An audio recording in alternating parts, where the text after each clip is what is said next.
Right now, Caroline Leavitt, White House press secretary, in focus. Great to see you this morning. What is the talk with the president of the United States now as he is seeing more confirmations for the people that he has chosen?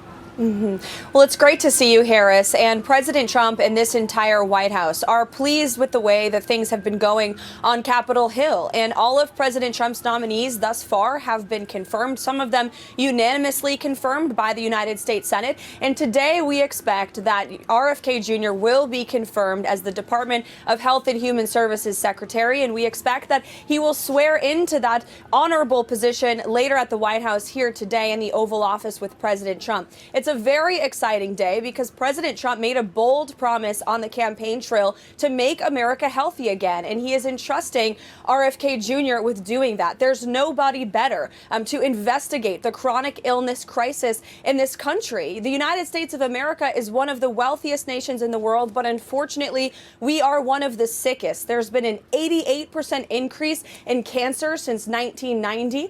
We've seen that 1 in 36 children are now impacted by autism. And so when RFK Jr. swears in today, President Trump will sign an executive order to establish a MAHA commission and direct RFK Jr. to investigate this chronic crisis plaguing our country and the minds and the bodies of the American people. It's an So a lot of this is the establishment now panicking that guys like, RFK Jr., Kash Patel, Pete Hegseth, okay, they're mad because they've been running this fiefdom with no oversight. And I mean with no oversight. Look, when you can buy all of the congressmen and women, then you're not giving oversight at all. You're just a rubber stamp so they donate to your campaign so you remain in power. It's happened on both sides, Republicans and Democrats. And so when people start thinking like, well, wait a minute, why are our children getting sicker? Why are Americans sicker? We're one of the most wealthiest nations on the planet, and we have all these chronic diseases. Well, it's the food source. And by the way, everyone knows that. It's not like it came through the atmosphere and all of a sudden it only happened on this continent. No, your government is corrupt and they're more than willing to put poison in your children's cereal as long as that means they get to stay in power. An important issue for so many Americans, and it's an exciting day because the president will be delivering on that promise. Well, look, we have seen this before where the president tells us exactly what he's going to do next as soon as someone's confirmed because he takes action first and then that plays out. I would imagine there's been some talk about what's next with education. We do know that that department will get a very, very close look at with McMahon when she's confirmed, if so.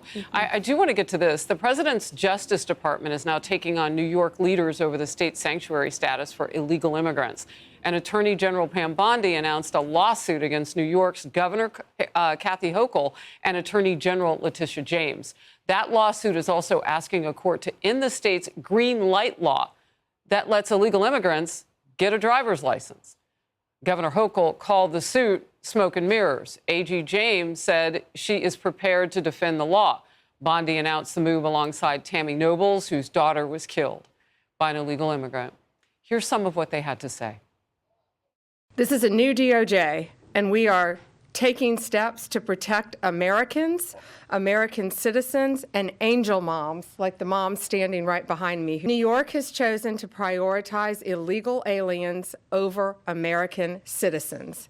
It stops today. This should have not have ever happened to Kayla, and it shouldn't be happening to other families being hurt by the border.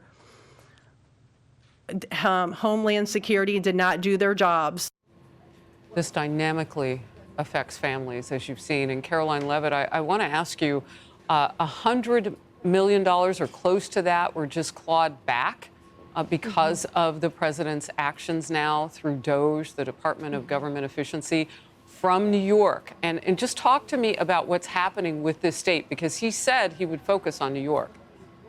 He did, because President Trump loves New York. It's his home state. He helped build the New York City skyline as it exists today before he decided to run for president.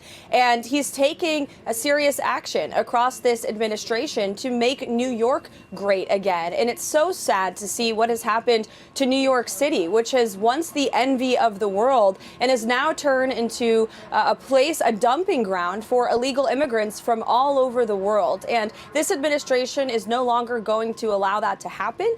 This lawsuit, this very strong lawsuit by Attorney General Pam Bondi, is great for the people of New York, for law-abiding citizens, but most importantly for law enforcement, because the 2019 radical law barred federal law enforcement from communicating with state authorities on the immigration status of individuals who are committing crimes in New York City and throughout the state.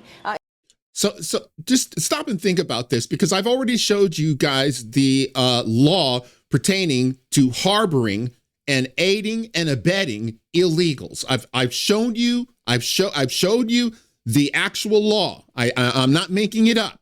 I showed you the law, and so they are in violation of that law. Governor Hochul, Letitia James, their attorney general, they should all be arrested and put in jail.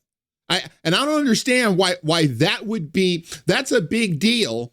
But when you indict a president, when you indict the GOP front runner, when you threaten to put him behind bars, no one has a problem with that. They only have a problem when you start talking about people who are actively breaking the law. Now, you want to change the law? Go ahead. Okay, fat chance. That's not going to happen. The law there is there to protect Americans. It's not there so that illegals get a free ride. That's not why it's there. And they are in violation of federal law. So Hochul, Gavin Newsom, Karen Bass, Letitia James, and a host of others should be placed behind bars. I'm not just saying it to be fantastical. These are government officials that are abusing the law. They're not following the law, they're abusing it or outright ignoring it with their sanctuary nonsense. It's got to stop. And I hope Pam Bondi, I hope she takes the FBI. I hope she absolutely frog marches these people from their homes and put them behind bars, up to and including Brandon Johnson, Chicago's mayor. He's in violation of the law as well. It's amazing to me, it's blatantly irresponsible. They're breaking the law. No one says anything. I mean, it's insane. So look, Donald Trump is getting his cabinet. It's beginning to shape up, and we're all better for it. All right, that's it for now. If you like this video, smash that like button and subscribe. And if you're following me on Rumble, please press that follow button. And until the next time, God bless.